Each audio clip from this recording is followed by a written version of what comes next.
What's up, everyone? Welcome into the Dairyland Drive. Colin Talbert, as always, with the dynamic duo of the trio, Mike Schneider and Riley Ashe. We are the Dairyland Drive, and we're going to have a fun episode planned tonight. We're going to do a little mock draft, who we think the Packers should pick in the first 4 rounds, and who we would want to pick in the first 4 rounds, and who we think the Packers might pick in the first 4 rounds. So gonna be a lot of fun tonight. I know we've done a lot of research, looked at some national mock drafts, done some simulators. Basically, the takeaway from all of this is whatever 25 to 30 players you hear tonight, don't expect the Packers to call their name in a week and a half. So just kidding. Maybe we'll see. We'll see how it plays out. I'm very interested to see what Riley and Mike did some research on and some guys that they have their eyes on. But first things first, boys, how we doing? It's Monday. How was the start of the week / this past weekend for you? Good. It was a good weekend. A lot of golf watching. Another day closer to the NFL draft, which means it's another day closer to the NFL season starting. Yeah, pretty chill weekend. Maybe got 10, 12 minutes of watch time into the Masters, so that's pretty good for me. Just trying to get the Easter break at the end of this week. Otherwise, all good. He's just soaking in pain from his new tattoo this past weekend as well. So he's a little sore, I think, on the upper body. But Mike, me and you got some work to do to catch up to Riley. That's all I know. He is well into double figures. Mike is yeah. Mike is planning on getting one, I think, potentially. There's been talks about it. No official word, just rumors out there. We'll have to see if it comes into fruition. But all right, well, that's a whole nother topic in podcast. Let's get into this draft talk. Like I said, the last couple weeks we've been previewing both sides of the ball, some offensive prospects, some defensive prospects. That has led us to what we think we want the Packers to do and what we think the Packers could do for the first 4 rounds. So not a whole lot of rules. The only rules I kind of talked to these guys about was, one, no trading up, no trading back, at least in this part. Because I think that would obviously change a lot of things in multiple rounds. Try to keep it as chalky and straightforward as possible.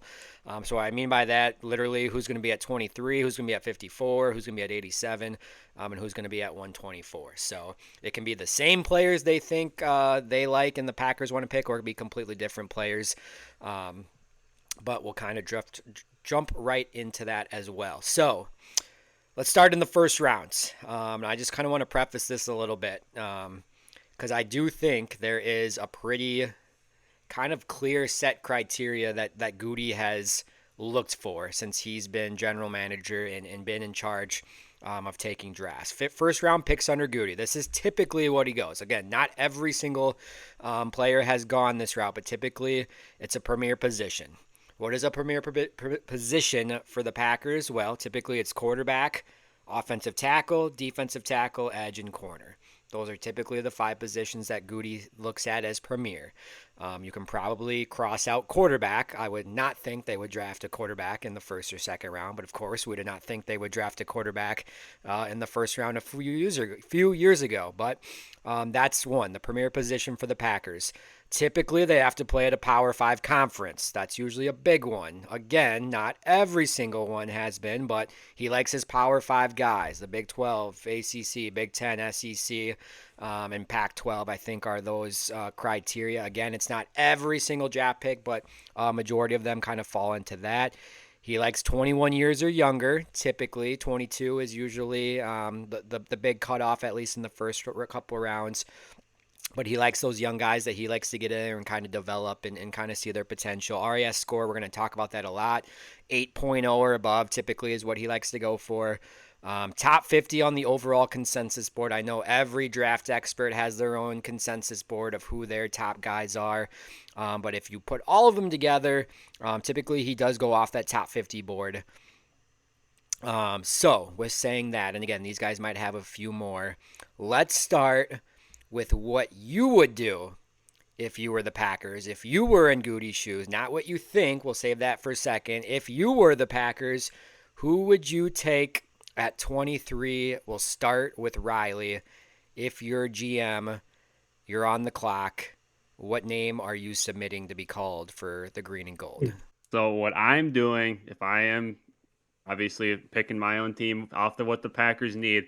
With the way the NFL is going and how the run game is coming back into being more popular, obviously, going off what the Eagles just did last year, with the decline of Kenny Clark last year, I'm assuming he's going to play nose. That one tech this year, they're not going to give him another contract. He's playing out this contract. He's done. He's getting too old for what the Packers do.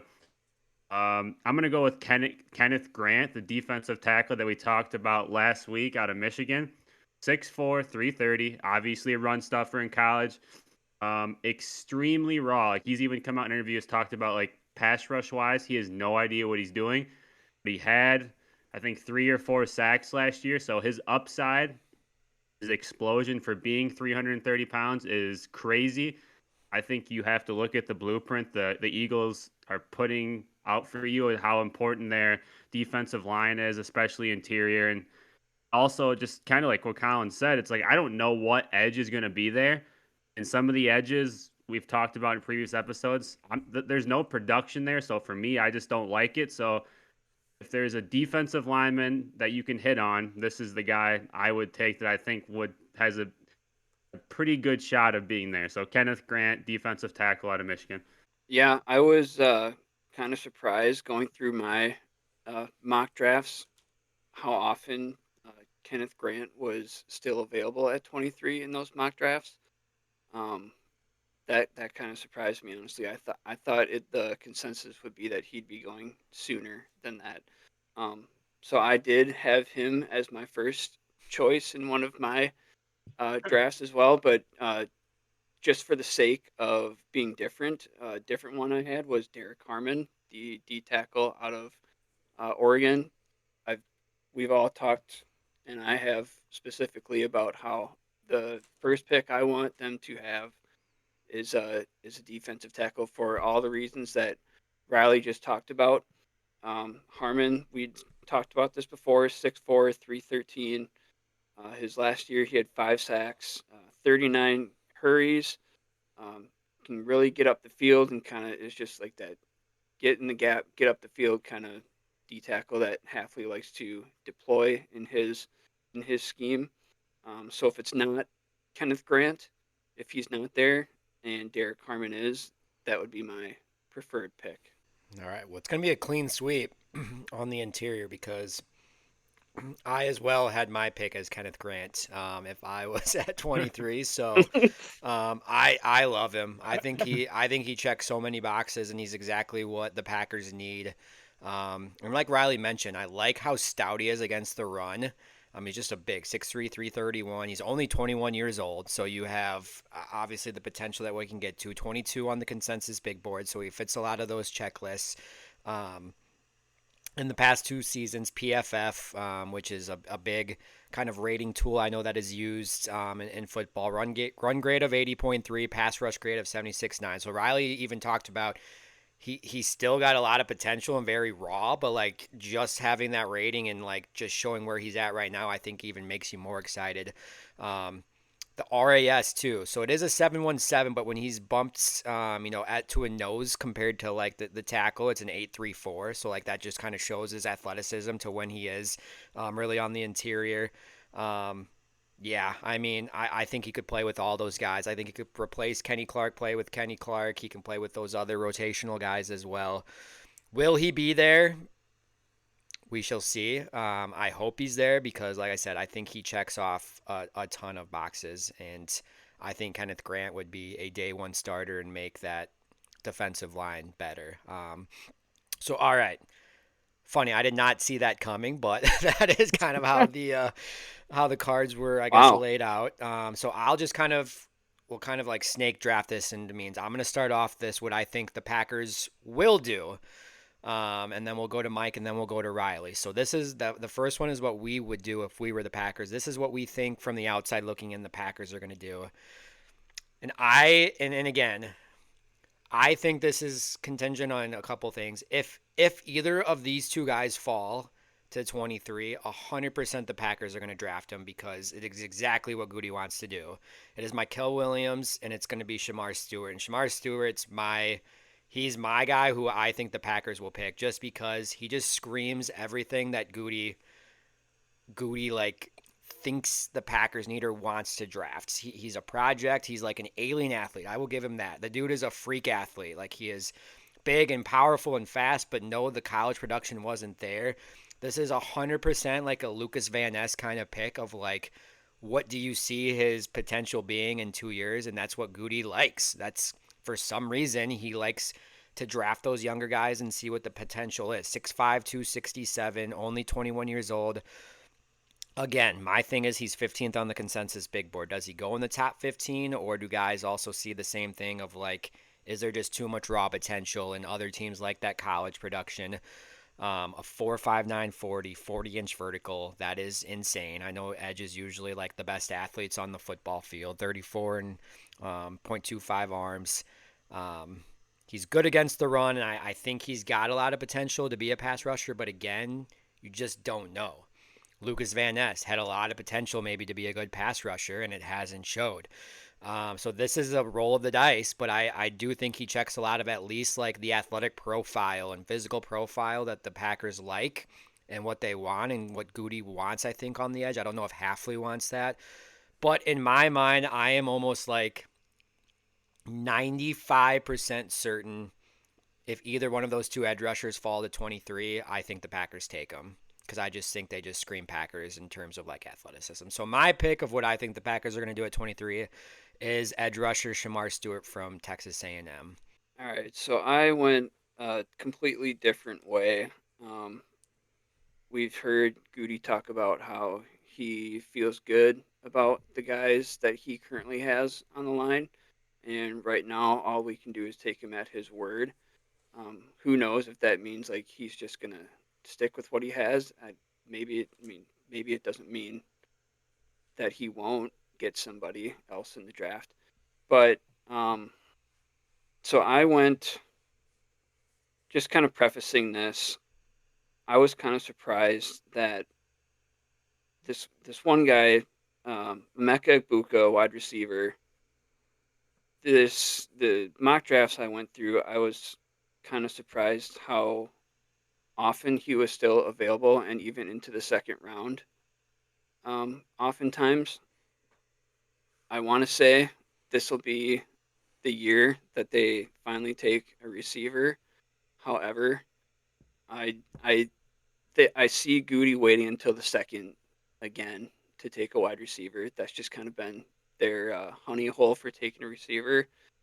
So my based on the mock drafts I went through, the pick I took for what I think Goody's going to do was Gray Zabel, the the offensive lineman out of North Dakota State. We talked about before how he has super versatility, playing four positions in college, hyper athletic, just a monster of a human. Um, we heard how Jordan Morgan's going to be competing for that left tackle spot. I can see Gray Zabel contending for that right guard spot right away, pushing Sean Ryan for it. I think Sean Ryan's been fine. I don't think that they would hesitate to find someone to upgrade that position if they really do think that someone like Gray Zabel could do that. So I mean, if you could have Jordan Morgan, Aaron Banks, Elton Jenkins, Gray Zabel, Zach Tom as your starting five, I think they would sign up for that today. I mean, priority number one, I think, is protecting Jordan Love, uh, establishing that power run game, and to me, I don't know. I just feel like this is going to be an unpopular opinion, but I see Gray Zabel at 23.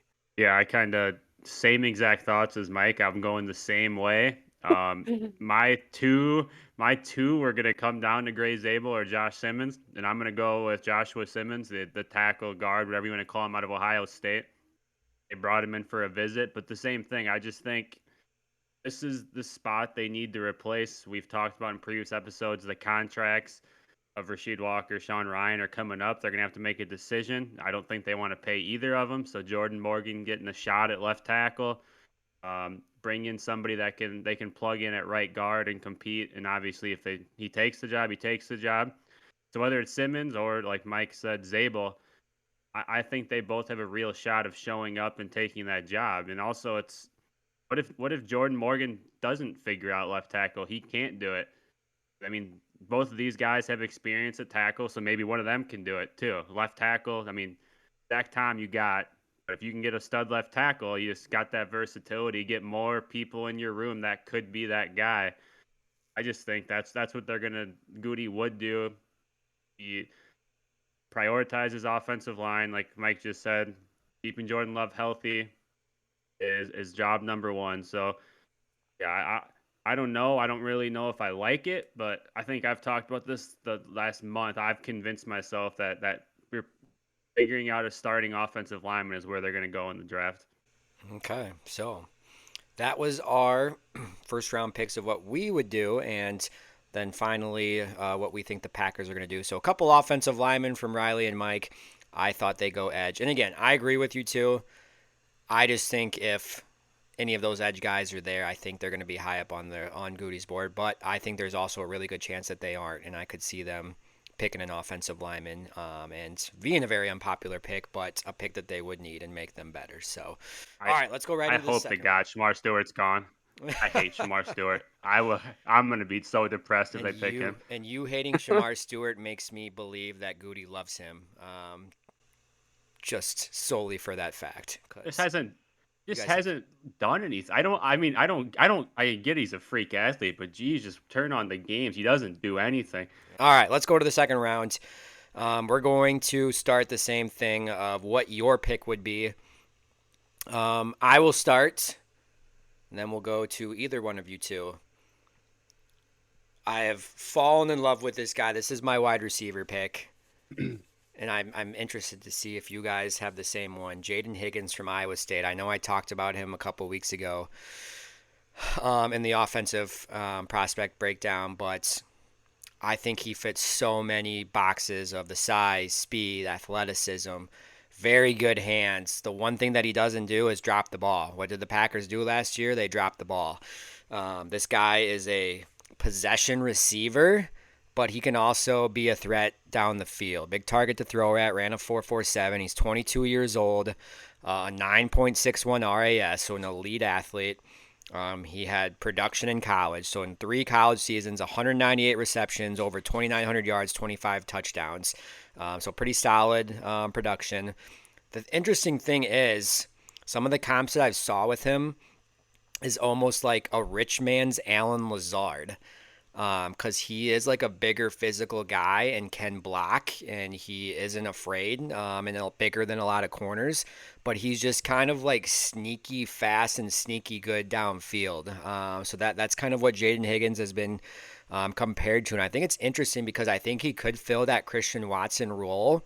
But I also think he could also be like a Romeo Doubs guy replacement if the Packers don't bring him back. After this next contract comes up, whatever they decide to go a receiver, I think this could be like a cheap option and a guy that could be really good. I think he's still got a lot of potential. And again, he's maybe not the top end speedster that I think a lot of Packer fans want, but he just fits a lot of the things that usually Goody looks for in receivers, and I could see this being a second round target. So I'm going to go Jaden Higgins, the wide receiver from Iowa State, is my pick. My second round pick, I also went wide receiver. I'm kind of in the same boat as you, Colin. I kind of went back and forth between Jaden Higgins and Jalen Noel, both out of Iowa State there. I really hemmed and hawed on this. I mean, you just made a ton of good points about Jaden Higgins. Um, I just kind of like Jalen Noel a little more personally. I think Jaden Higgins is kind of like the popular choice so far. That's kind of the guy that everybody's been talking about as that target at round 2. Jalen Noel, I think, is kind of he can get open, and he's got a skill set for all 3 levels: short, intermediate, and deep. I think I don't know if Green Bay really has anyone on the roster that can kind of fill that role at the moment. Maybe Jaden Reed, maybe Romeo Dobbs. I don't know. Um, and like you mentioned before, our current receivers, they drop the ball a lot, and Jalen Noel just like Jaden Higgins, he's pretty reliable catcher. I don't know what his blocking prowess is like, but I'm willing to overlook that in favor of his receiving skill set. So I'm gonna go the wide receiver out of Iowa State, not Jaden Higgins, but Jalen Noel. Shit, mine's going to be boring pick compared to your two. I'm going to go in the offensive line. I want my right guard of the future for the next 4 years. I'm going to go with Jonah Savina, the guard out of Arizona. Goody was at that pro day. I don't know if it was for him. I don't know if it was for Tet McMillan or both. He's 6'4", 325. He ran a 4.95 at that size. He's played guard in college. He's played tackle in college. I like him as a guard. Right now, he is a better pass blocker than a run blocker, which does not exist in offensive linemen. So his ability to get better is right in front of him and very easy to achieve. His athleticism fits perfect in the outside zone run that LaFleur loves to do. So yeah, I think he's a plug and play guy for 4 years, immediately better than Sean Ryan. I know it's a boring pick, but you got to shore up that offensive line. I think Sean Ryan is the weak point. Is fingers crossed Jordan Morgan can figure out left tackle. Um, so yeah, that's my pick. A guard, Jonah Savina out of Arizona. Riley, I'll let you bring it back. So that's what we would do if we were Goody and the GM. I'll let you start now what you think the Packers will actually do with that second round pick, and we'll just bring it back. O'Reilly, Mike, and then I'll end it. All right, so projections on this guy, where he's going to go. Early on in the process, he was considered a late first round pick, but for some reason, he's kind of fell off the face of the earth as of late, and now I'm seeing him in the second round. So I don't mind him. His 40 time wasn't insane, but he had the highest vert and he had the longest broad jump at the combine for defensive ends. He's 6'6", 265. Landon Jackson, the defensive end out of Arkansas. Just obviously long, rangy. Goody usually has shown that he likes those bigger, lengthy defensive ends. I just talked about his jumping ability, so athleticism's there. It's a long-term upside pick. Get an edge rusher in there. I think he fits everything Goody has shown to like. And he said that he likes what's in the room, but they're going to have to decide what they're going to do with Lucas Van Ness if they're going to give him his fifth year here after this next year. So just get another person in the room to compete. I think this is something that Goody would lean towards. Yeah, like I mentioned before, I think second round is where they go wide receivers, sticking with that kind of honey hole round they've always found their receivers in. Again, I went back and forth on Jalen Noel and Jaden Higgins on this. I feel like Jalen Noel is like kind of a Greg Jennings kind of It's doubling type of down. receiver. Yeah. Well, hold on. I This is hard for me on what they'll do because I think Jalen Noel, like I just said, I think he's kind of like that Greg Jennings kind of receiver. I think that would be super productive in their offense. But Colin, I think you made an excellent point in that Jaden Higgins is that bigger bodied receiver. He's a punishing physical blocker. So I think they're going to go with Jaden Higgins. Just because I've seen this in a ton of mock drafts. I don't know how I feel about it, but I think it could be like an unpopular Packers pick. I'm going to go defensive back. And I'm going to go Benjamin Morrison from Notre Dame. If you would have rewinded about a year ago or even back in October, this was probably like a end of the first round pick in talent. Yes, he's had some injuries. I think he's had a hip injury and some shoulder surgery. Great ball skills. I think he could be like a true like boundary corner, and I think he like meshes well with Hobbs and Nixon. 6', 193, 4.39 40.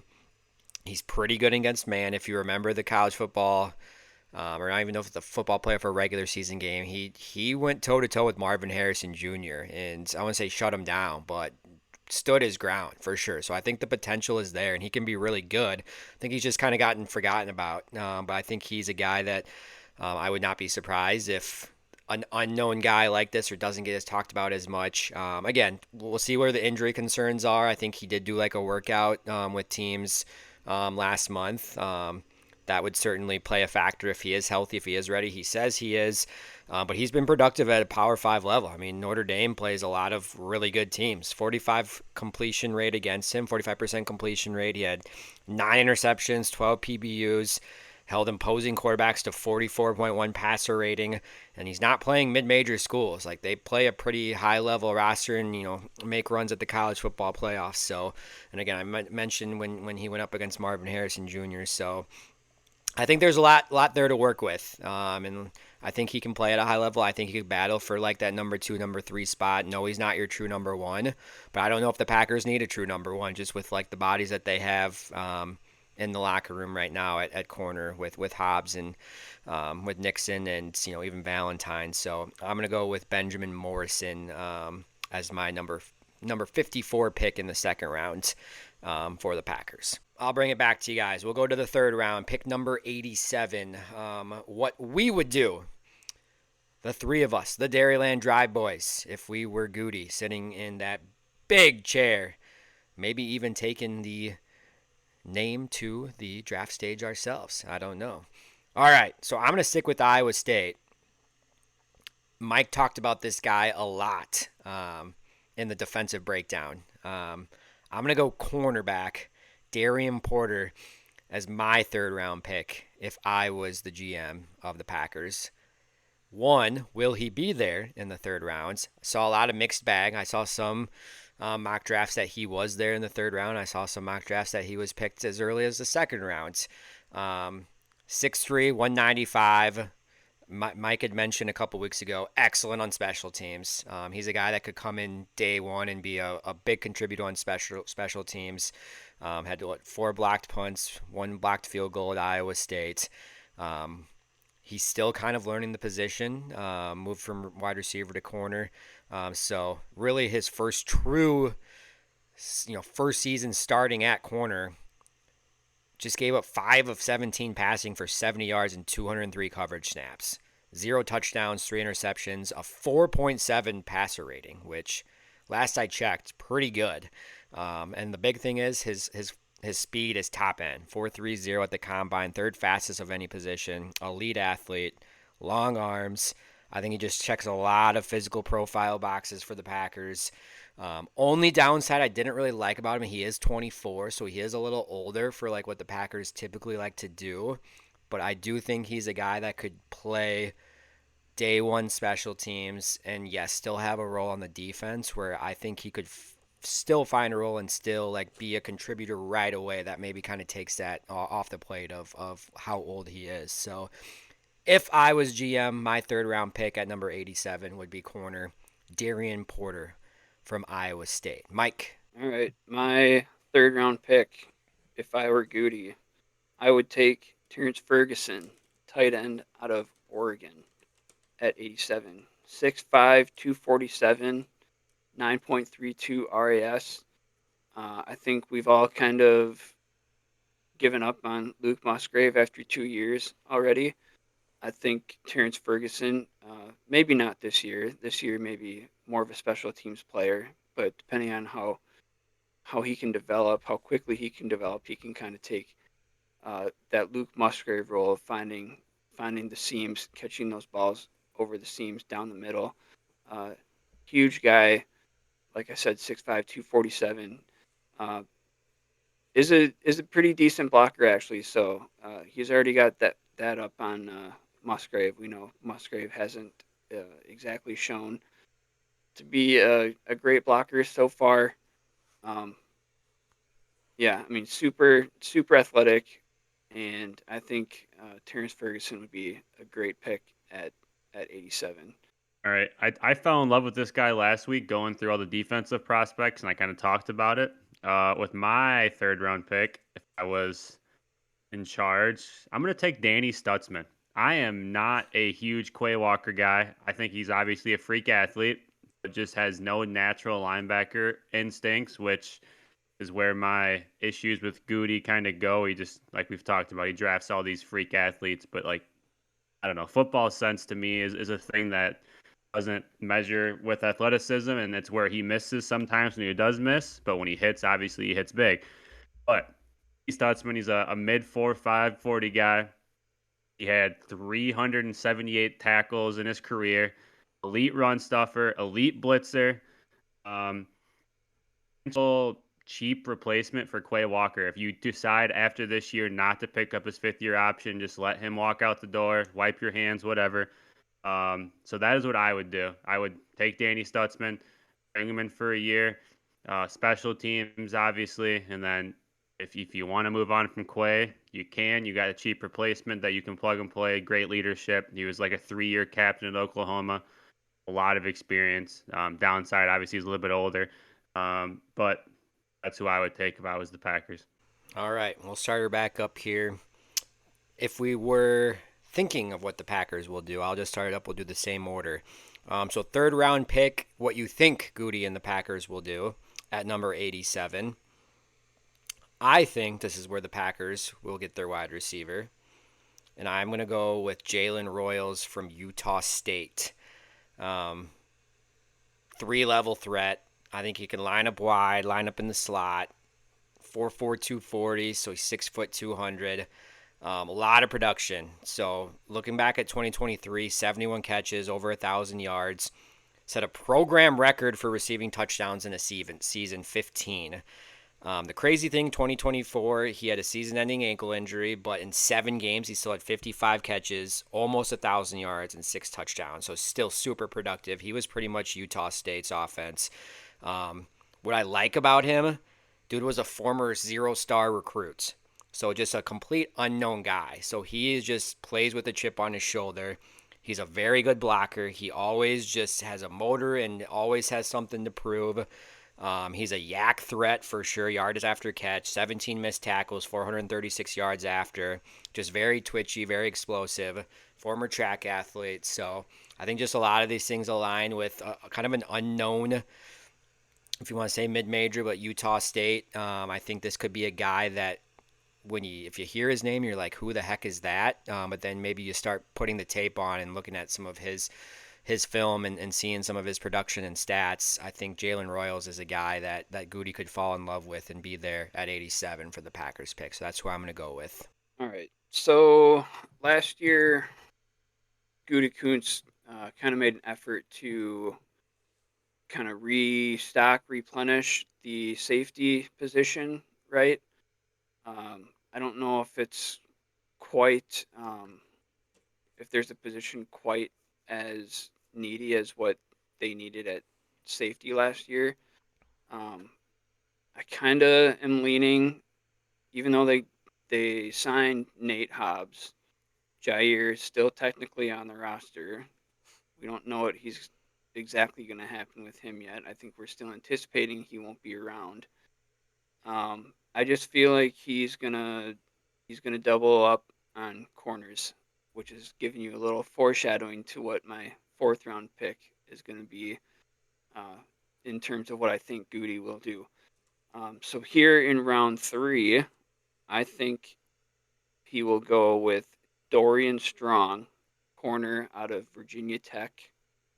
6'1", 185. So he's a little slender for what their thresholds typically are. I think like 190 is kind of what they look for. Is that right, Colin? Mm-hmm. Yep, Yeah. for a corner. Yep. So it needs to bulk up a little bit. 7.03 RAS. So not great, but also not bad. Dorian Strong, fluid hips, quick feet, really good closing speed. He's got great ball skills and strong football IQ, great anticipation, lets him jump routes, makes him a little vulnerable if he mistimes plays and double moves. But like I said, little slender, but I think corner is a position in play here. Yeah, I'm gonna go interior defensive line. I think kind of like what me and Colin talked about with what we want the Packers to do with that Kenneth Grant pick. I think, like I've talked about, this is Kenny Clark's last contract. Last year was his worst year. Packers generally don't pay people into their 30s. Like this is Kenny Clark's last contract. He's got a couple of years left. Devontae Wyatt, after this year, they have to figure out if they want to pick up his fifth-year Walker. Same boat as Quay Walker, like I just talked about. And then Kobe Wooden and Carl Brooks are in their third year. They're later on picks, so they're going to have to pay them after this year too. So if you really think about it, after this year, potentially, if those guys don't produce, the Packers' interior defensive tackle room is completely bare. I think, kind of like what Mike just said with corner, I think this is where they're going to double or triple up in this draft. I think they're eventually going to hit the interior defensive line hard. So, not a great athlete. He's an above average athlete. I'm going to go Tyleik Williams, defensive tackle out of Ohio State. He started for Ohio State. He in Ohio State's defensive line obviously was good, but he was the underrated, the fourth guy that nobody ever talked about. 6'3", 335. He comes in, another replacement for Kenny Clark. They lost TJ Slayton. They have to get a big defensive tackle at some point in time. They have to. I think Goody obviously recognizes that. So he elite run stuffer. Nobody really ran the ball besides Michigan on Ohio State the last 3 years that he's been there. He had 2 sacks last year, so he's got some pass rush ability, obviously, at his size. So yeah, I just think this is a position that, like I said, after this year, it's kind of scary how big of a question mark it is, and they're gonna have to figure out what they're gonna do with like all 4 of their guys that they have. Like the only 4 guys they have in the room are all question marks after this year. So yeah, Tyleik Williams, defensive tackle out of Ohio State. So you don't think him saying we like the guys we have is necessarily him saying we're not going that route?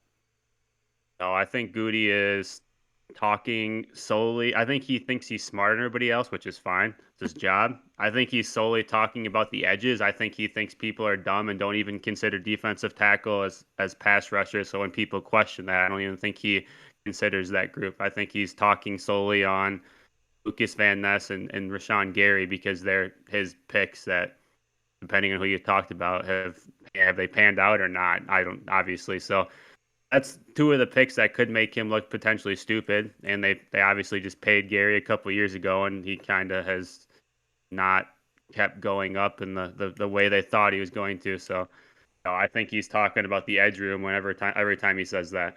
All right, let's go to the 4th round here. Keep it rolling. 4th round pick, 124. We'll start with what we would do if we were the Packers. This is where I'm going to get the depth offensive lineman. Mike might remember this name a couple years ago from Wisconsin. Transferred from Wisconsin. I know it was some off the field issues or something going, but Logan Brown, 6'6", 311 pounds. Right tackle, played right tackle or started right tackle for Kansas.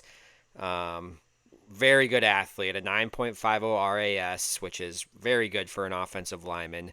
I think he has the ability to play inside as well. The big bonus, he played in the Senior Bowl. Listen to the last couple episodes. We have emphasized the Senior Bowl that Goody likes, guys that go to the Senior Bowl. Yeah, I mean, just look at his testing.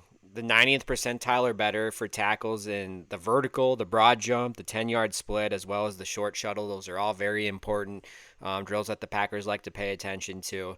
I think he's got some to work with there. I think if you look just at their current tackle depth, I think this guy could be ahead of them on the depth chart. I don't think he's like a day one starter, but hey, I'm all for getting some depth at anywhere on the offensive line. I think Goody's going to draft at least 1, maybe 2 offensive linemen every single draft just because that's where he wants to focus. And I mentioned before, tackle is a premium position. So with my 4th round pick, I'm going to go Logan Brown, offensive lineman, Kansas. I'm going to go receiver finally.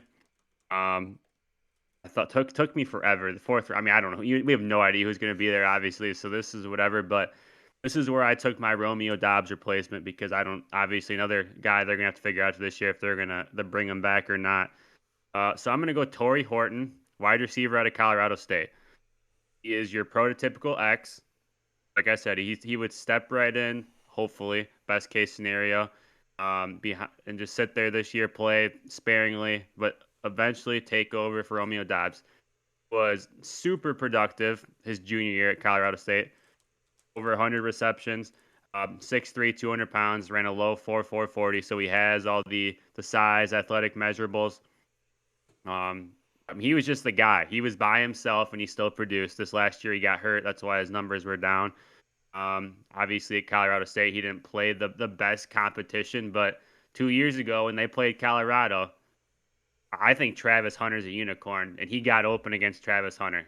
Not every time, but he did. He made some plays against Travis Hunter. So the ability is there. So I'm gonna go Torrey Horton, wide receiver out of Colorado State, in the fourth round of who I would take if I was the Packers, a potential replacement for Romeo Dobbs.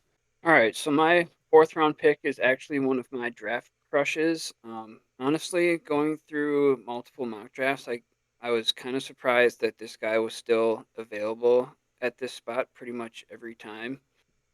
My guy is Jack Sawyer, the edge out of Ohio State. So maybe I'm kind of overvaluing him a little bit for how often he was still available when I was going through this exercise. Um, Former 5-star recruit, and uh, just watching him in however many Ohio State games that I've seen over the last year or two, always coming up making big plays. I think in the Michigan game just this last year, I know they lost, but I think didn't he have like a pick six down by the end zone or strip sack or something that resulted in a score. Um, the Cotton Bowl, I think it was against Texas, he had that strip sack and fumble that he returned for a touchdown, basically to seal the game. Obviously, played a huge role in Ohio State's defense in the national championship. I mean, that defense was just loaded, and he was a big part of it. Um, Dude's just always got a motor. 2-year captain at Ohio State. Um, I just loved everything I saw out of Jack Sawyer every time I watched him play. That made him one of my draft crushes, and if he's still there at 4, I would run that card up and get him. I mean, I think we all would love to see a little uh, different faces at edge in Green Bay, and I think Jack Sawyer can bring that. And On the Packers side of things in the fourth round at 124, what we think Goody will do, you kept talking about defensive tackle, interior defensive lineman. I think this is where they also make a selection. So I'm going to go with CJ West out of Indiana. I believe either Riley or Mike talked about them in last week's defensive episode. Kind of a compact guy, 6'1", 316. Arms a little shorter, but the dude just has a huge motor and a big burst. Like the production wasn't there, but he's gonna play hard. I think he can play all on the defensive line there from the 1-3 technique. And I think he's a guy that I saw a lot in like the fifth round as like projections, but like there's always at least one drafts pick that's projected a lot further along that Goody actually pulls the trigger on and probably drafts them too early. And I think this is a guy that they potentially could do it if they fall in love with him. So I would say CJ West, defensive tackle from Indiana, is my fourth round pick that what I think the Packers would do. all right, so I mentioned before that I think there's a good possibility that there's a position that they double up at. I thought it could be corner. So in round 4, I have the Packers going with Jordan Hancock, the corner out of Ohio State.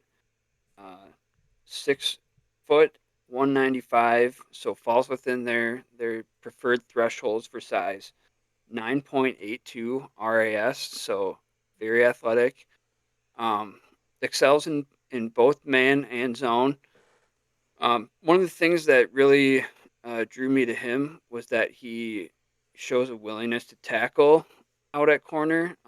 We know the last few years that's kind of been an issue with one Jair Alexander, basically since he hurt his shoulder against Pittsburgh back in what 2021 now. So like 4 years, he's been making some business decisions out there.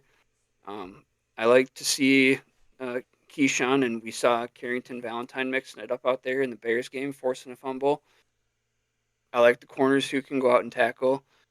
Jordan Hancock, I think he'd be a really good value pick in the fourth round. Yeah, I'm gonna stay in the same area. Like you guys have said, I do think the Packers. I think Goody does take a corner at some point in time in this draft, just to get another guy in that room. I don't know if it's super high or not. I don't know how high he is in that room. I think he actually is high or higher than all we are, but he recognizes they need another body in there. So brought him in for a visit. We talked about him, or I talked about him last week. This is where I'm gonna go. Jason Marshall, the cornerback out of Florida, 6'1", 200 pounds. Played man, played corner, or played zone. He has a million reps. He's played since he was a true freshman. Not super physical. He kind of like what Mike just said with Jair. He tackles sometimes, sometimes he doesn't. Hasn't played a bunch of special teams because since he's been a true freshman, he was that guy. But yeah, he's played against a bunch of top receivers. He has a lot of experience. So guy they can bring in that knows what's going on. And I don't know if he could push for a spot or not, but they brought him in for a visit, like I said. So I don't know what that means with the Packers, but guy on their radar that this is where it seems like he's probably going to go fourth, fifth round. So Jason Marshall, corner out of Florida. A lot of same thoughts, I think, on the same page, some different guys. But that is what we would do and what we think Goody is going to do for the first 4 rounds of the NFL draft coming up in less than 2 weeks in Green Bay, Wisconsin. Looking forward to it. Next week, we're going to keep the NFL draft train rolling. We're going to mock out the full first round of all 32 teams, 1 to 32. Keep rotating. Might have a special guest. We'll get to that, but super excited. It's getting closer and closer. What will the Packers do? Nobody knows. Your guess is as good as ours. All right, it is time for the final drive. We're going to do some blind rankings this week. Have to give a shout out, though, first to a listener and friend of the show, Lucas Leyshock. He just started his own podcast through Fox there in La Crosse called You're on the Clock. Give it a listen. Very entertaining first episode. I'm excited to listen to the second episode as well. He does a snake drafts of random topics every week with some rotating guests. First week was fast food restaurants, which guess what? That's going to be our blind rankings this week. So each guy gets anywhere from 3 to 5 rounds to pick what they would do in that topic, and then he ranks them on social media. So definitely give it a listen. We'll try to get Lucas on at some point, I think, and hey, might even see the Dairyland Drive boys on You're on the Clock as well at some point in the near future in a collab. But that is the topic for blind rankings this week: fast food restaurants. I'm gonna be pretty. Laid back on what you think fast food means. I would say if you can go there and in and out in like 10 minutes or less, that probably qualifies as fast food. I know some people think has to have a drive-through. I don't think it has to have a drive-through, but I think something that would be quick that you could, pick up on your lunch break or right after work. So that's what we're gonna go with. I believe I did Riley a couple weeks ago, so I'm gonna do Mike tonight. So Mike, number 1, we're going to go with the big dog, the Arches, Old McDonald's. 3. Next up, maybe a sleeper, a little unknown, Noodles and Company. 4. 4. I'm guessing Mike has not been to a ton of Noodles and Company, if ever. I think I've been there maybe once, like in Madison, way back when, like in the college days. Okay. All right, the next one. If I would have asked Mike this a couple years ago, I think I know where it would be, but I don't know now. Dunkin' Donuts. I don't consider that fast food, in my humble opinion, so I'm gonna put that at 5. They've also pissed me off, and I don't go there anymore. Okay. Well, your 3, 4, and 5 are gone, so kind of leaving it in my hands. Might work out for you. We'll see. Chick-fil-A. We'll put it at 2. Last one. Your number 1. Qdoba. Yep, yep. So blindly ranking these, I had Qdoba as 1, Chick-fil-A as 2, the Arches, McDonald's as 3, Noodles and Company at 4, and Dunkin' at 5. I don't hate it. I love Qdoba, so Yeah. I would like that list. But Hey, that Diablo queso, man. So Just had it yesterday. It's fantastic. good. It's my that's my comeback from out of town like Sunday guilty pleasure. Usually me and Hannah get Qdoba, so All right, Riley, your first fast food restaurant is Wendy's. I'm a big Baconator fan. Oh shoot, Wendy's. I'm gonna actually probably put that at 2. I'm a big Wendy's guy. Your next restaurant, Dairy Queen, DQ. Oh, I love Blizzards, but like that's the only thing I like from there, so I'm gonna go down to 4. How about Culver's? Culver's is your next choice. Culver's is always solid. I'm not crazy about it, but it's always solid. That's a good number 3, I think. The Herbs and Spices, KFC. I'm going 5. That place just gives me a stomach ache. Way too much All grease. right. Well, your number one fast food restaurant is Subway. I'll take that. Fuck yeah. Scrubway. I don't All like. right. I actually like that list. All right. Riley, 1 through 5. Your fast food restaurant blind rankings are 1, Subway, 2, Wendy's, 3, Culver's, 4, DQ, Dairy Queen, and 5, KFC. Yeah. I'm a big Subway guy too. I know Subway gets a lot of hate, but I like Subway. I don't know. Anything you're feeling, they got. You can go so many different ways now. I can walk in there and get a freaking pretzel if I want to now. And I've talked about how Right. much I love pretzels. Right? They're just expanding the menu now too. It's crazy. Yeah, they got those. I saw they got those Dorito nachos that just came out. I probably won't try them, but you could if you want and you wanted to. All right, number 1, Taco Bell. Oh, I used to freaking love Taco Bell. I still do love Taco Bell. I think there's just something about like drunk Taco Bell where you just don't give a crap how you feel like that night or the next morning. Just has so many memories. I'm gonna put it at 2. Put Taco Bell at Ooh. 2. All right, your next one, the King, Burger King.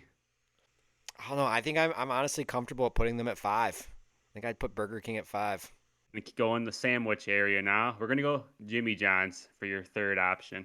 I think I have to go 3. I think I got to go 3 for Jimmy John's. 3 for Jimmy John's. Good, solid middle pick.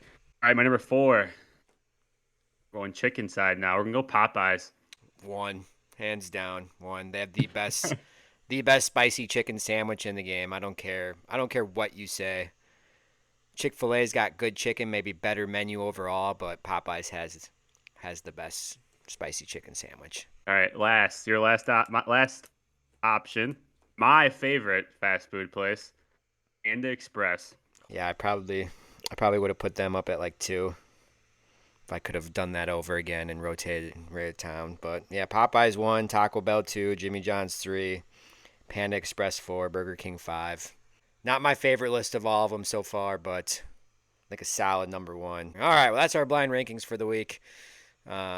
Before we wrap the show up, any final thoughts, Mike? I know you had a great weekend watching golf. Oh, just a great weekend of golf. I didn't get to watch much on Saturday, so when I saw Rory had another 6 under day, um, my initial thought going into Sunday was, all right, well maybe this is his time to slip on the green jacket, and then turn it on Sunday, and here comes Rory strolling out with a double bogey right away, and I think 2 holes in, he lost the lead to Bryson, and then he started to find his groove a little bit there on the first 9, and Bryson kind of crumbled, and then I think we got to hole 10.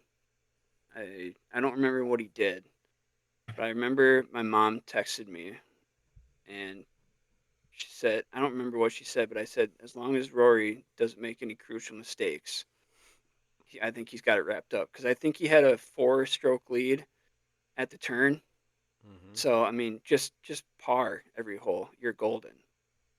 Even if you make one bogey, you're still fine. And then 11, I think he bogeyed. 12, he parred, and then 13. I didn't see hole 13. I jumped in the shower quick, but I heard it, and he double bogeyed. And then he went and bogeyed 14. And I texted my mom. I was like, "Oh no!" Like this, I thought for sure he was gonna give it away. Like this is just the quintessential Rory crumble on Sunday that we've seen the last decade. Um, and I mean, making an incredible shot at 15, 17, and then 18. All you need to do is just put that second shot on the green. And what do you know? He puts it in the greenside bunker, two putts for bogey, and just like that, um, we got to go to a playoff. But then, to his credit, he was able to put all that behind him and just fired an incredible tee shot. And for as good as Justin Rose's second shot was into 18, Rory made an even better one. And I mean, just the show of emotion and the euphoria and all that was going on with him. I mean, how can you not like be just so like I don't know. It was just an incredible last round of golf. I mean, he's been such a polarizing figure, like especially within the last like 5 years, I would say. But I'm happy to see that he finally was able to finally get that career grand slam. Riley, final thoughts. Probably not Masters. I'm guessing some other direction. Definitely not Masters. I mean, there's not much going on. NBA playoffs kick off this week. Obviously, the play-in game. So hopefully, the Bulls can sneak into the 8th seed and give me something to care about for another week. But hopefully, the NBA playoffs go decent, keep the stars alive. Great storylines. We got another week before the NHL playoffs start. Got I think a couple more games this week for regular seasons to wrap up, and then I'll pick my bandwagon team. Oh, the only interesting thing going on right now for me is the transfer portal. I know me and Colin text daily about whatever Illinois news pops up. So we got the Adam Miller stuff now. The one guy I listened to, Peja Stojakovic's son's name just came out of nowhere, but he's not even in the portal yet. So who knows what's going to happen there? Ame Sarr, the Italian guy playing Barcelona. There's just a lot of questions. It's intriguing. Makes it fun. Leading up to the NFL draft. So basically, transfer portal is my entire life right now. I check it about every half an hour. Yeah, the $5 to $10 million rosters that are being constructed nowadays in college basketball is the new norm. Crazy to think, but all right. Well, that's it for this week's episode. Had a lot of fun. Excited about next week, our final episode before the NFL draft. Like I said, we're going to break down 1 through 32. Maybe have something special planned for the final drive. Like us on Spotify, Apple, YouTube, all the social media accounts. Give us a follow. Tell us how we're doing. We want to get this out to as many people as possible. We appreciate and love all of you that are listening every week. Keep sharing this bad boy as we keep growing with it. Very excited how it started and where it could go. So that is all for this week. Colin Talbert, Mike Schneider, Riley Ashe. Good night. Love you guys.